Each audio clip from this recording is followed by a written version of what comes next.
The movie was Eye in the Sky from 2015. It was released in 2016. The director was Gavin Hood. It was written by Guy Hibbert. Hood won an Oscar for a 2005 movie many years ago that I don't remember.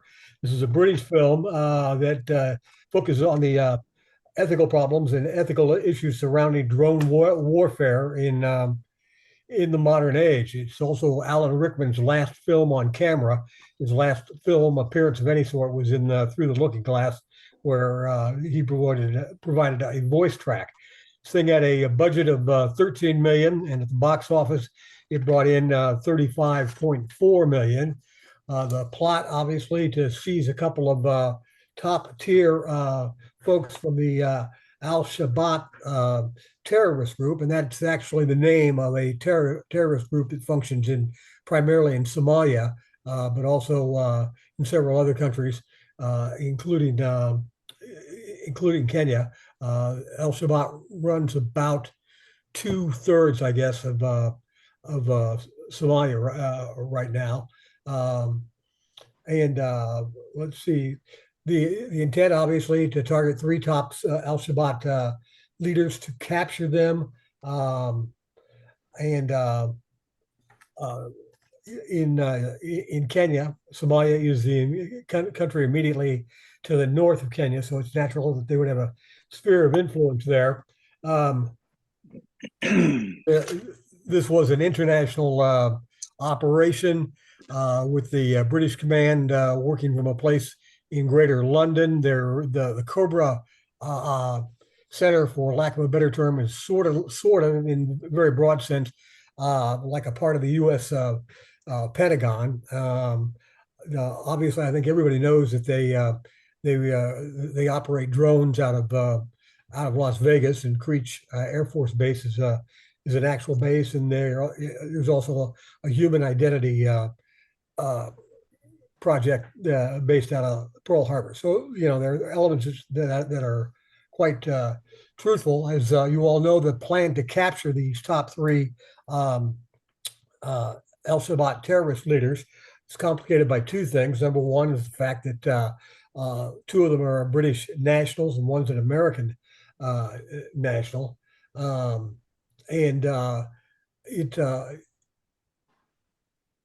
It brought up a dilemma that I researched called the trolley car dilemma, because when they introduce the issue of killing these people because there's an imminent threat of two suicide bombers that they're dressing in this room, and then there's the dilemma of the little girl who is out selling bread right outside of the house.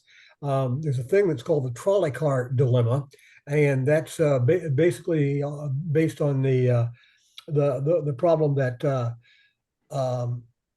would you cut off a trolley car that was headed down the track that was going to kill 5 people that might be lashed to the track, and would you do that, or would you divert that car down to another track, a side track, and where there would only be one person? So do you kill 5? Do you kill 1 to save 5, or vice versa? In this case, obviously, there's a whole backstory, a pretty good thriller, I think, on whether or not this child selling the bread outside of the targeted house should be saved, how they should go about it. They tried several different ways. There's an enormous amount of bureaucratic buck passing that goes on here. But it brings up the dilemma of nonlinear war in the 21st century, where you don't necessarily have conventional armies standing up against each other on one side or the other of a line, but doing nonlinear warfare where you're using propaganda, you're using economics, and then technology to force your way onto the battlefield, including fluid situations. The one other thing I wanted to bring up is that the technology in this movie is somewhat, but not completely accurate. they, to the best of my knowledge and everything I've read about it, is they cannot do the positive IDs to the extent that they do them in this movie. The threshold's a lot lower. The micro surveillance, things like bugs and hummingbirds. They do apparently have some hummingbirds, but they don't have the little bugs that fly into the room that they can surveil with right now. Although supposedly they seem to be working on it, so they're developing those sorts of things. So it's a political thriller and a war thriller that's based on the technology that's developing and the ethical dilemmas that arise of it. I liked it an awful lot. I had not seen it before. I thought it was an original take on the movie. I thought Helen Mirren did a great job. I thought Rickman did a good job. Little girl was great. The guy that played the undercover agent on the streets of Nairobi was excellent. He was also the guy that was I can't remember his name, but he was the guy that was the head Somali pirate in Captain Phillips a few years ago. So it was a good cast. I thought it was a great movie. I thought it was done really well, especially in light of the fact that it was primarily almost all in rooms, save for the scenes in the streets of Nairobi. And I thought it was a good film. I hope you guys enjoyed it. You know, speaking of the room thing, I read where it was filmed without these people meeting. I mean, Yeah, they were all filmed in different places. So Helen Mirren never saw Alan Rickman. The Las Vegas people were separate. Props to Walter White's buddy Jesse. So I thought that was interesting. Also noticed that Gavin Hood was a character in the film. But I really thought that where nobody met. I mean, you'd think this is a big soundstage with 3 rooms in it, but no, they filmed it where nobody saw any of them. And I think that probably even made it better for as actors, because in real life they wouldn't be in the same room, right? All these people. Right. They'd Different be- country, yeah, different, they were all over the world. different Yeah, continents. exactly. So I think it would be that the actor has to look at it from the point is I'm talking, you know, I'm talking to these people that are, you know, thousands of miles away, and trying to get that, you know, try to everybody to get everybody to agree to what one person wants. I thought it was excellent.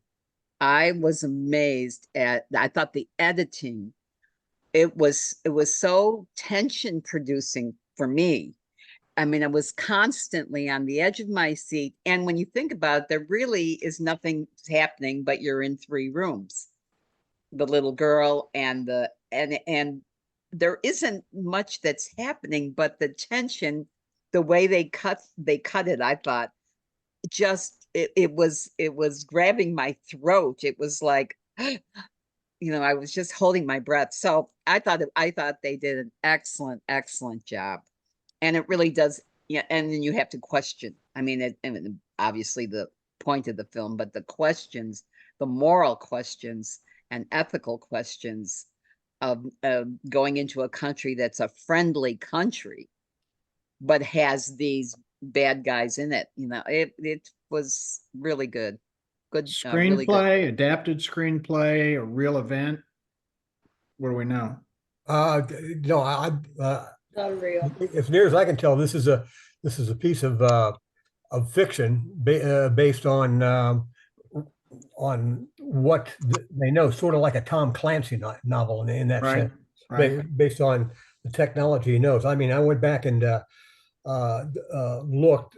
I can't find anywhere where any of the quote unquote allied forces have ever conducted any drone strikes on the nation of Kenya. They've done them in Afghanistan, Pakistan, Somalia, Yemen, Iraq, and Libya, but nothing ever on in Kenya. And the other thing that the film's a little bit misleading about is that um,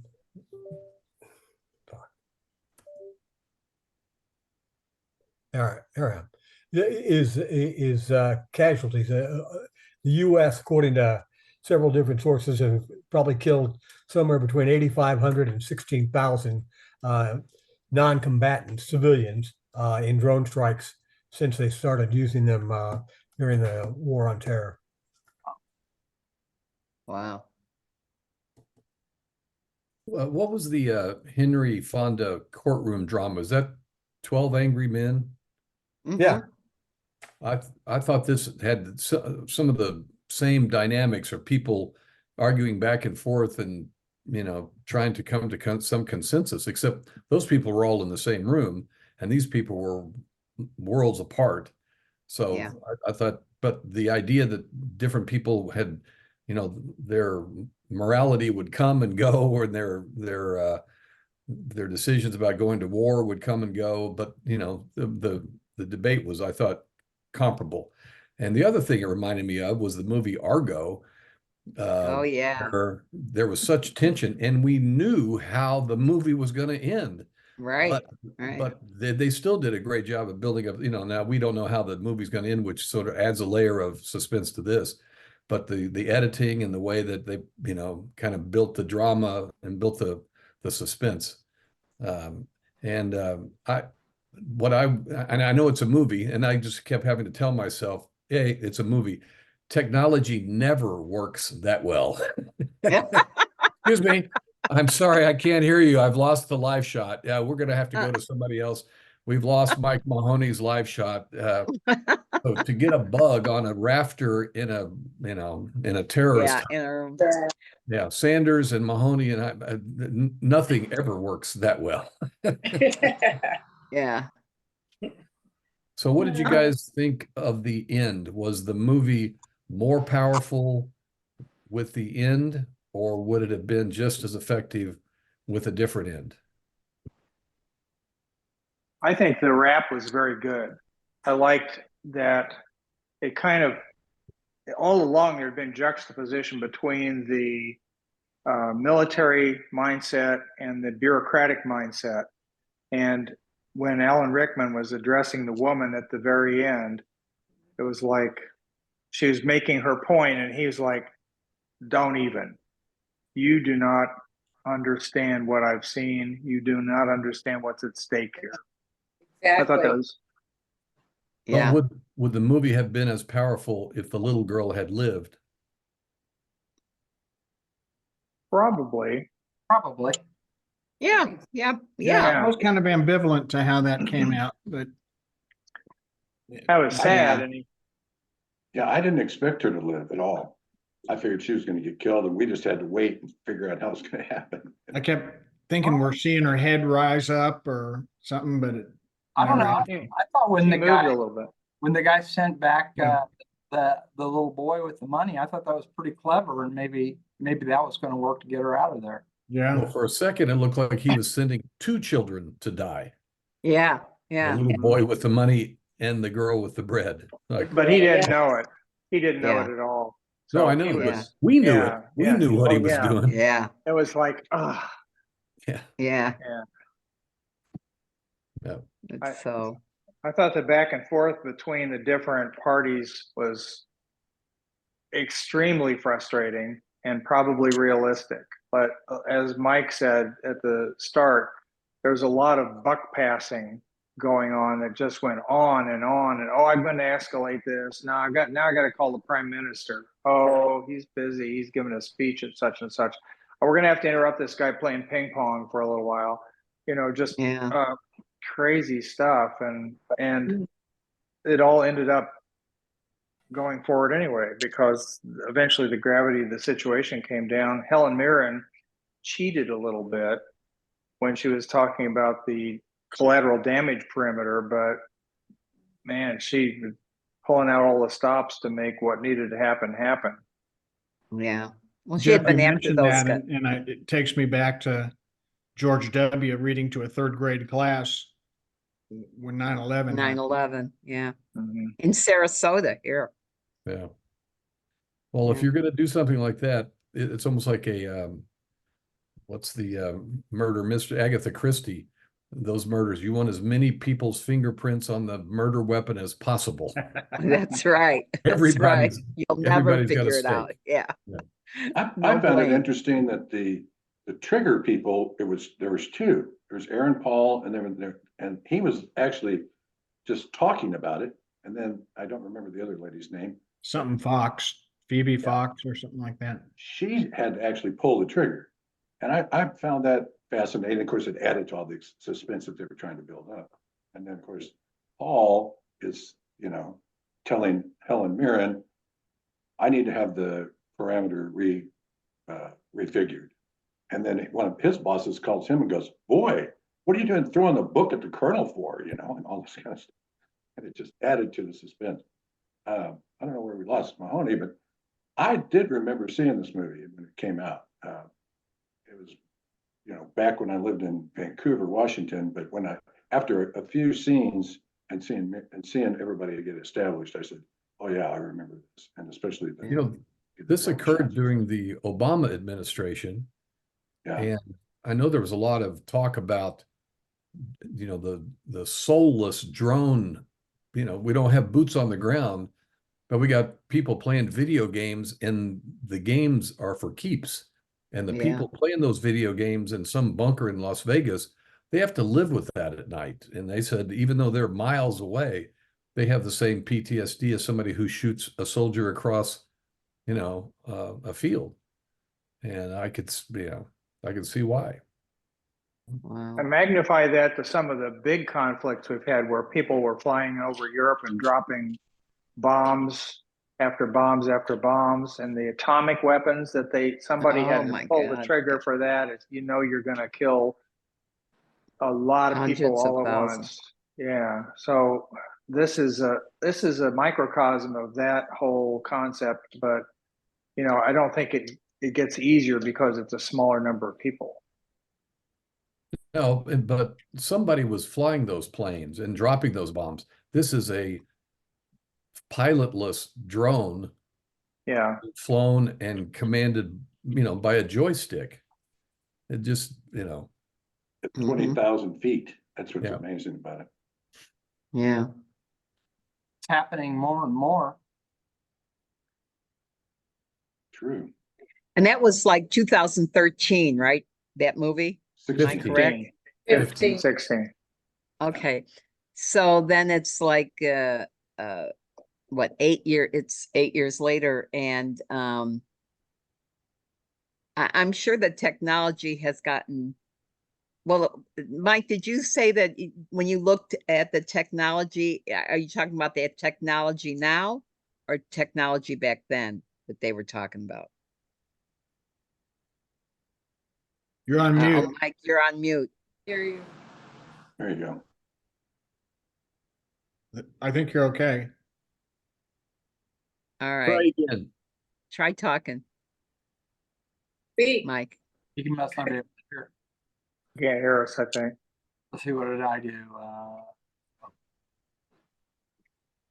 No, can't. I had to change my speakers somehow. For some reason, I got switched over to a different set of speakers. My guess is Mahoney was talking about what was So the available. answer is the technology hasn't improved in those 8 years. That's what I was going to say. Well, You I heard mean, that. Oh, hey, Jeff Arthur made it. oh, yeah. hey, there's Jeff. Hey. Sorry about that. Yeah, I kind of got stuck in the middle of a project.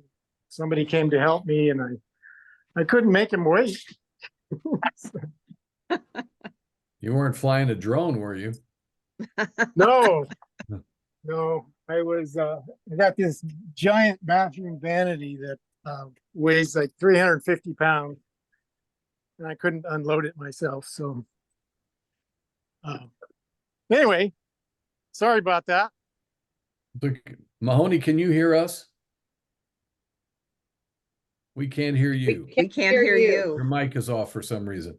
Anyway, the question was the technology that you said was not developed yet, in that they didn't have the tiny wasp and they didn't have the face recognition. And Donna was asking, was that it wasn't up to the movie speed at the time the movie was made, or is not up to that speed even now.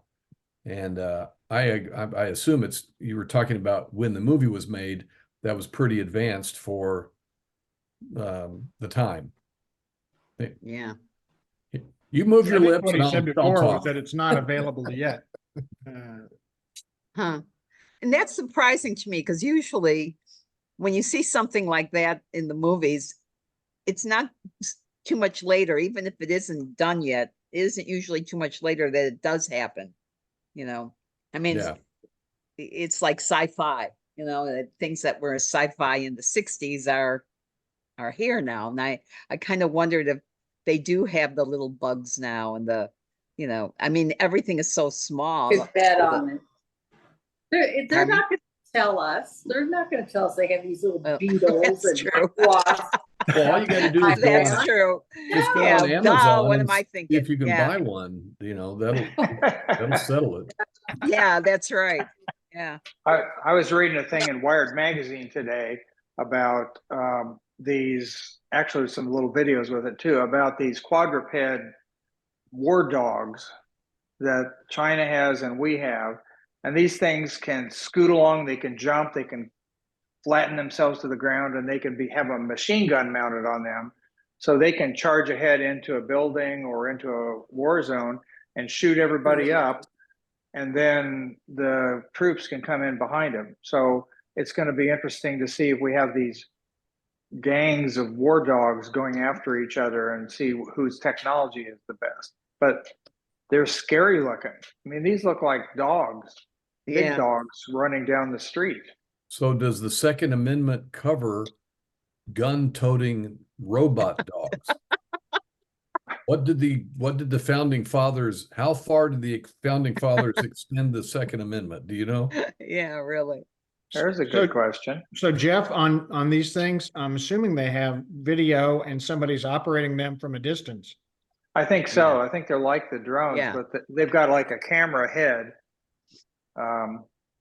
So there's some kind of guidance or some sort of internal balance system built from the robotics, and really kind of an impressive thing, but scary as hell. Mike, are you looking under mute over there on the left? It says select a microphone. While we're waiting, oh, we just lost Jeff Arthur. I was going to ask him what he thought of the movie. Guess not much. What'd you think, Chris? I liked it, but I was very frustrated by it because of the anticipation of, oh my God, what's going to be next? And of course, I wanted the little girl, Alia or whatever her name was. I wanted her to live, and it would still would have made the point of how precious life is, and you know the destruction and the devastation when something like that goes on. That, damn, I didn't want her to die. Yeah, I know. And nobody in the plot wanted her to die either. Yeah. It was a terrible, hard decision for everybody to make. It was that what did Gary or Mike call it? The trolley car dilemma. Yeah. Yeah.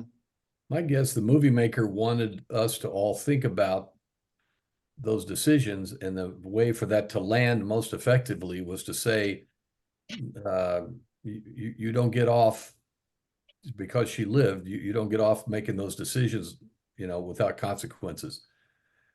And you know, it's true. They took out 3 terrorists who may have killed dozens of people, but you bought into her as a, you know, and I'm sure the movie maker wanted you to think about her above and beyond everything else. All right. Because they were just anticipated actions, and you had seen her play with a hula hoop and sell bread, and you know, got to know her a little bit.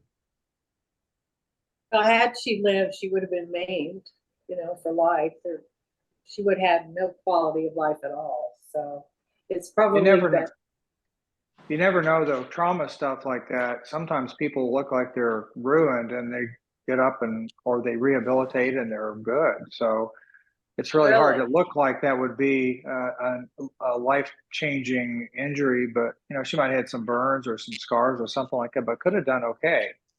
And she actually was moving a little bit after the first impact, I think, wasn't she? Yeah. But then when they came in with the second one, Aaron Paul was like, "Oh God, please," and that did her in. But just from the basis of trauma experience, I think she could have done better than you might think. But she was the perfect innocent bystander character for them to put into the movie to bring that whole point together.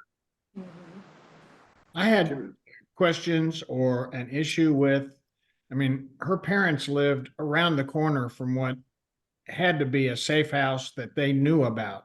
I mean, I just felt like they had some responsibility towards that whole thing.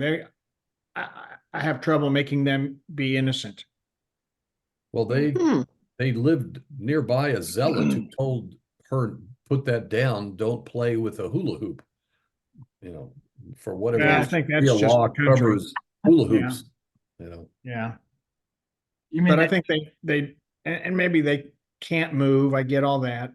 It just seems like they knew, and yet they sent her out to sell bread on the street in front of what had to be. where all the guys have the guns? Yeah. Yeah, that's a good point. Yeah. I didn't think of that. I initially made the assumption that the parents didn't really know that that house was, a house for these terrorists.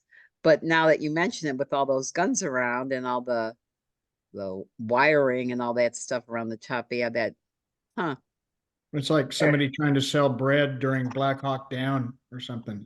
Yeah. She had a table that she knew about, and she had the tables, the spread to put on. It was like, this is my spot. Yeah. Well, it was probably busy there. They have to eat lunch, even if you're a terrorist.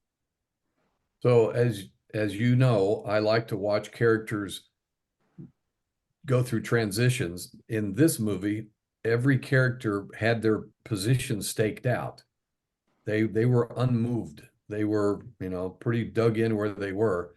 The people that had to think about a transition, I think, was the viewer. And I found myself at times going, pull the trigger.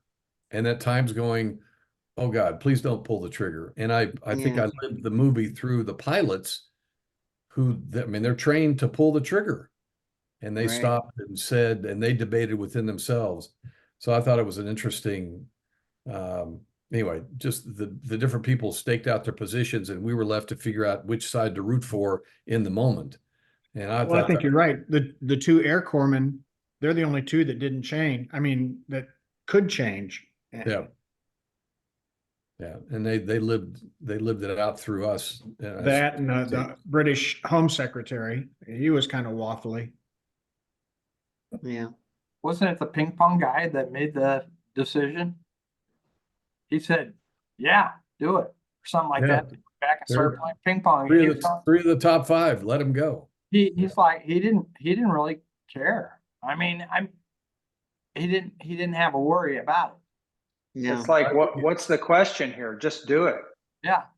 Yeah. I think it was his serve too. Yeah. And he was the American. Yeah.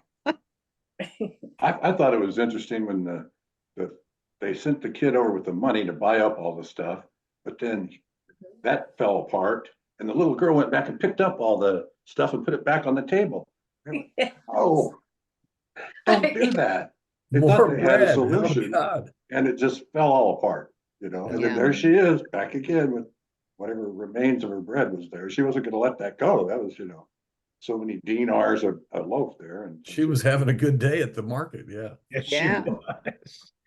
But it just So was the little boy. everything was like that. The build up was fantastic. I thought it was a great psychological thriller when you put it all together. I thought it was well done.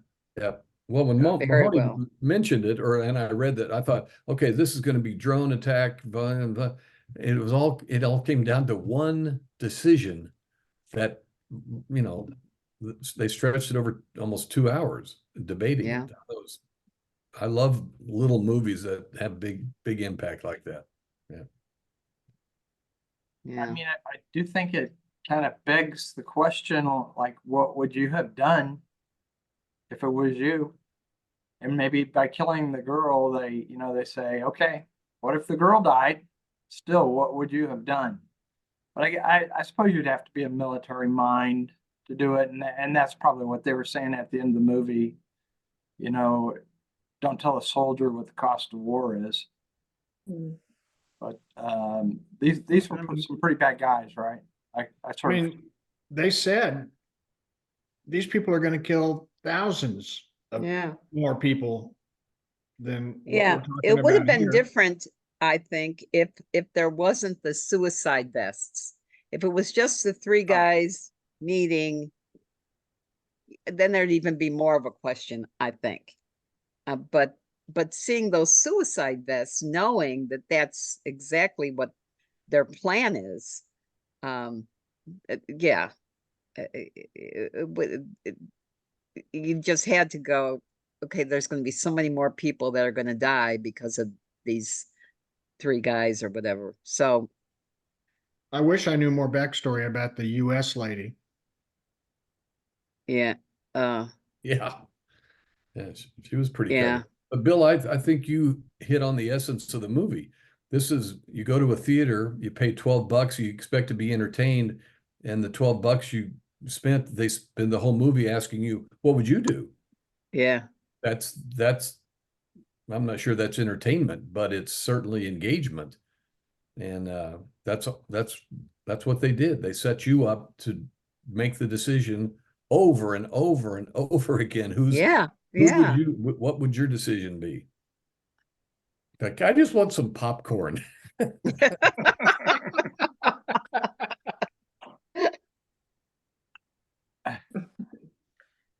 Great pick, Mahoney. so yeah, it was. This It was very good. this guy, Gavin Hood, he hasn't directed a lot of movies, but I did see one that he did was Ender's Game. Anybody ever see that movie or read that book? It's a science fiction book about Ender, and Ender is a Oh, kid. Ender's Game. Oh yeah, okay. He's a kid that is a brilliant military mind. It's a science fiction. He's sent out to space. But in the end, it's kind of a military type movie too. So there's some similarities between those Mhm. two movies that way.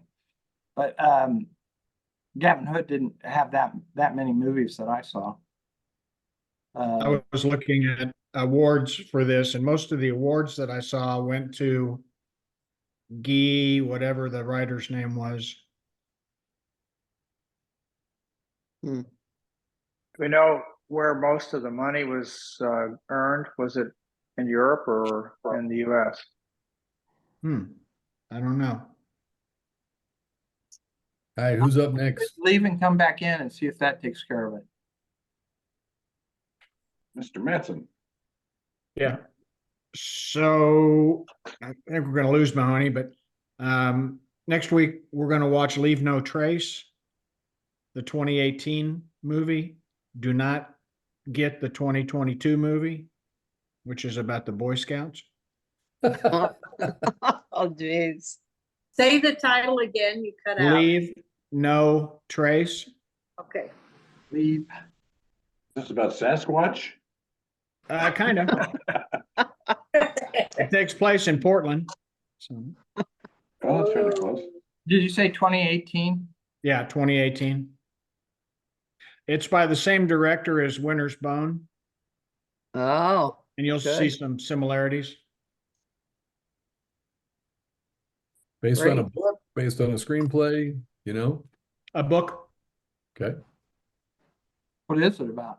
adapted screenplay about, that's given too much away. You really need to kind of crawl into the movie from the start. Oh, wow. Oh, you haven't seen it. Yeah, I've seen it. It's only free on Hoopla and Canopy. Hoopla and Camp. So get your Oh. library card renewed and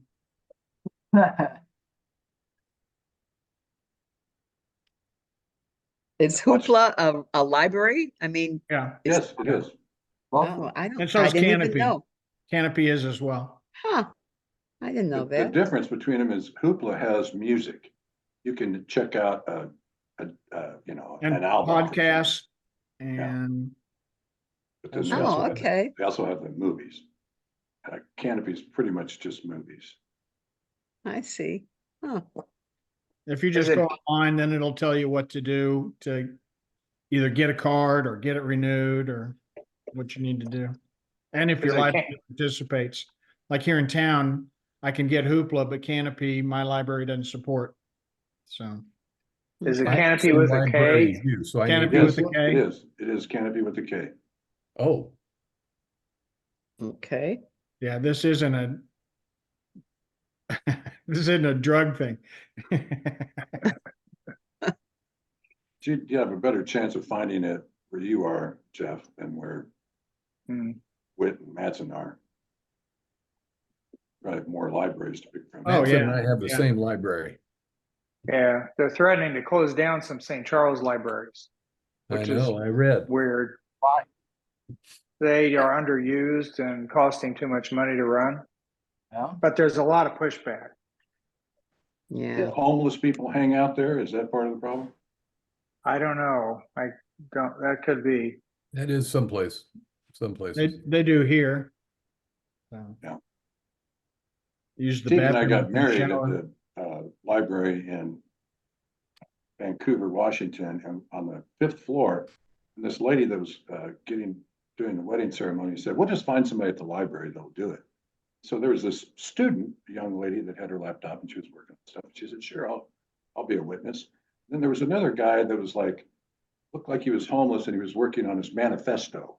And he was like, "Will the government see my signature anywhere?" She goes, "Oh no, they never look at it." We thought for sure it was gone, you know, it was skunk at that point. She talked you right into it. She said, "Oh no, they never look at it." I So got to he- go up in the woods and see my buddy Ted. Right? Yeah. So we had the Are you guy really doing his married? manifesto and the college student working on her homework that weekend and That's so Jeez. funny. witnesses in her wedding. And then they had a huge patio on the 5th floor where you could look out over the Columbia River. That's what was pretty about it. Hey, Nice. Mahoney, did you get the movie? Leave no trace. Yeah. All right, we're gonna do any recommendations? Joan and I are 4 out of 6 episodes into Eric. Has Eric? anybody Oh, seen yeah. Eric? Is it good? Oh my God. Yeah. Yeah. Yeah. Yeah, I've seen it. Oh, well, I had mentioned before, and I think, I don't know if everyone was here about Hitman. It's on Netflix now. It's good. I'm still pushing Driving Madeline. If you haven't seen it, Oh, yeah. I was trying to find that and I didn't have much luck. Is it easy to find? well, it's in art houses now, but I assume it's going to be Oh, I see, eventually. No. Okay. Yeah, it'll online be. soon. Yeah.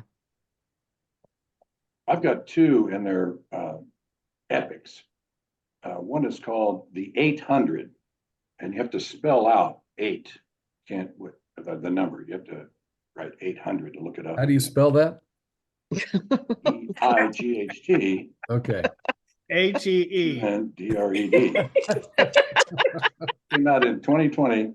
Well, if you write 800, it won't come up. In 1937, 800 Chinese soldiers fought under siege in Shanghai, completely surrounded by the Japanese army. It's a cast of thousands. It's a butt-numbing 2 hours and 29 minutes long, but it's an epic. It's really good. It's available on Peacock Premium, Prime Video, and free on Tubi, Mike. Where did you find that? Did you mistakenly put in No, 8 Mile or something and it show up? no. I go through stuff all the time, and I get emails from people recommending things and stuff like that. I'm And so proud of you. Oh my God. Okay. and then a one that I have wanted to do for a while, and I've thought about making it a pick, but it's always hard to find. Also, 800 is from 2020. Papillon from 1973. Oh, Dustin Hoffman and Steve Oh, McQueen. yeah, Papillon. Steve Yeah. McQueen, yep. That is a cool movie, and I watched that on Canopy, so I don't know where it's available elsewhere. But it's the true story. It's a true story of a guy named Henry Charrière, who was unjustly convicted of murder and sent to prison in French Guiana. And then he befriends Louis Degas, who is Hoffman's character. Hoffman's Yeah. character. And it's, I don't know if you guys remember much about it from seeing it way back when, but I won't tell you how it ends, but I did not remember the ending. It was Didn't kind he of like ride his motorcycle over a fence at the end? no, there you go. I mean, that was called The Great Escape, and this is a Great Escape movie, but he keeps getting sent back.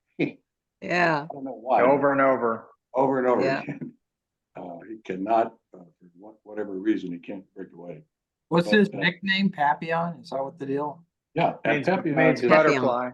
it's French for Butterfly, butterfly, yeah. and he had a Papillon tattoo on his chest.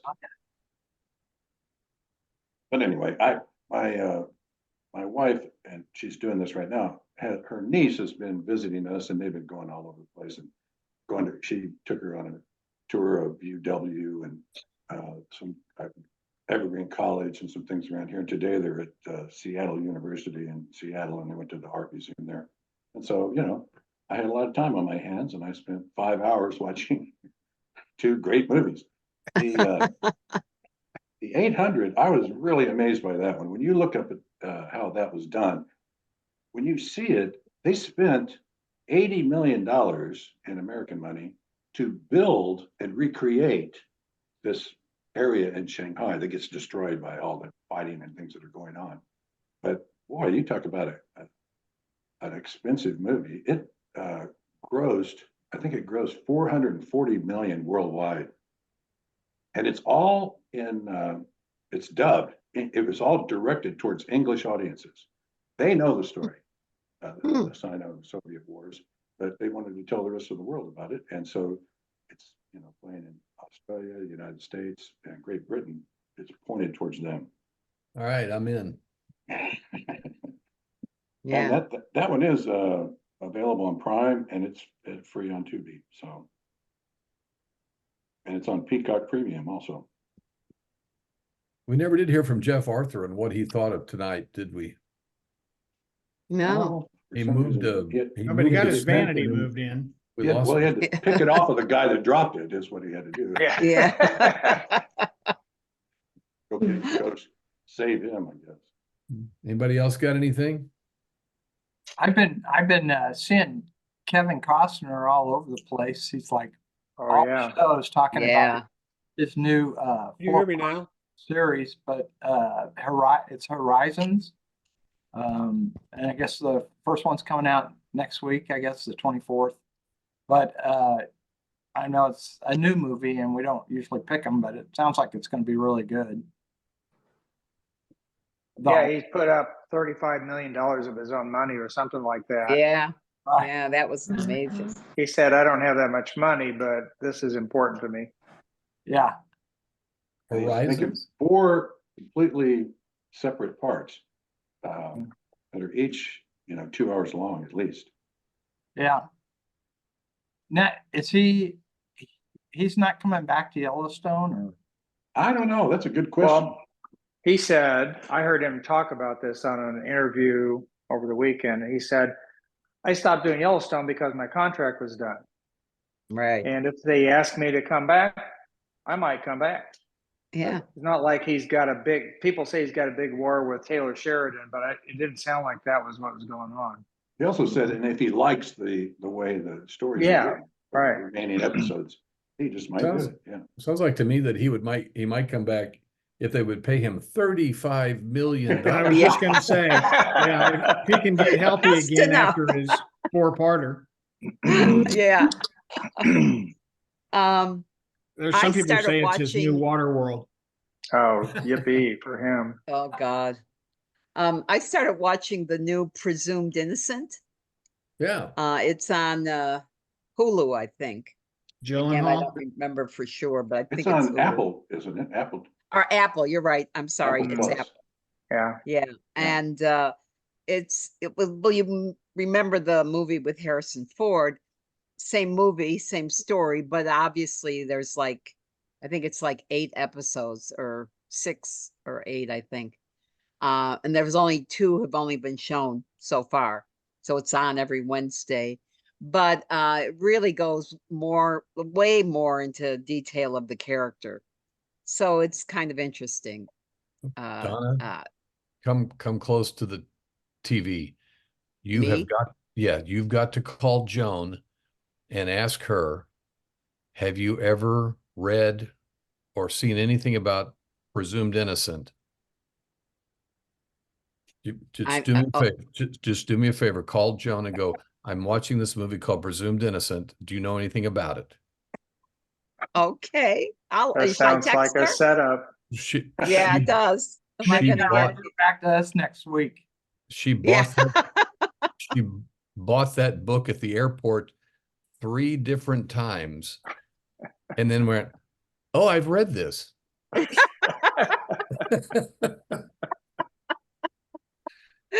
Well, after watching American Fiction, you know what some people think about airport books. That's right. Yeah, that's right. You would get about 10 pages in and go, oh, I read this. know.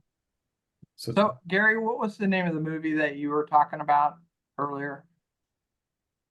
Driving Madeline. Oh, Driving Madeline. Yeah. And then I did start in watching The Boys again. So The what? The Boys. The Boys. Nobody else? Superheroes. I've watched Yeah, some of it. It Yeah, sounds it's interesting to me. Pretty crazy. Yeah. It's pretty bloody. It's pretty bloody. Yeah. Mahoney's either All right. wants We'll see you, wants our Mahoney. attention or Check he's it leaving out. for the night. Good Good movie though. job. Good Thank movie. you. Great choice, He's Mike. giving up on the Thanks. Cardinals. I guess that's it. Okay. Chris, you Yeah. were shaking your head. What were you Oh, I shaking? was telling Mike Mahoney asked if we could hear him, and I said no. Oh, okay. Yeah, so Too I bad. was in the airport the other day and I saw this rack of books and this woman going through it, and I just had to laugh. I almost took a picture and sent it to all of you. Good. Yeah. All right, kids. I didn't realize that their main character in that was the guy that did Basquiat. Right? In American Fiction? Yeah. Yeah, Jeffrey Wright. Oh yeah. Jeffrey Yeah. Wright. I didn't make that connection until I was reading about it. Sorry. That's about as young as I've ever seen Jeffrey Wright in a movie, that Basquiat.